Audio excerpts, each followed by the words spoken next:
नामक रचना क्या है? पीएससी नामक रचना क्या है? इसका जो आंसर हो जाएगा कहानी, कहानी संग्रह। क्वेश्चन नंबर नेक्स्ट दिया आपका 22 में, कवि ने कहा क्या है? कविता है या कहानी संग्रह? कवि ने कहा, ये जो लिखा गया है क्या है? कविता है या कहानी संग्रह है? इसका जो आंसर हो जाएगा कविता संग्रह, कविता संग्रह। क्वेश्चन नंबर नेक्स्ट दिया 23 में दिया है, किस पाठ से आया है? किस पाठ से आया है कि आवाज़ भी नहीं आती यहाँ तक ना आवाज़ रोशनी की आवाज़?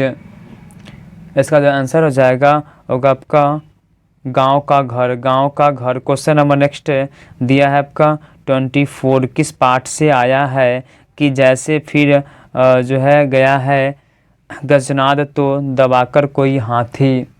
इसका जो आंसर हो जाएगा होगा आपका गांव का घर, गांव का घर। क्वेश्चन नंबर नेक्स्ट 25, गेह का क्या अर्थ है? गेह का क्या अर्थ है? गेह का क्या अर्थ है? इसका जो आंसर हो जाएगा होगा आपका घर। ये क्वेश्चन लास्ट था। उम्मीद है वीडियो पसंद है, वीडियो को लाइक करिए, शेयर करिए, कमेंट कर, चाहे पर नया तो कृपया चैनल को सब्सक्राइब कर लीजिए। किस तरह का वीडियो पाते रहते हैं।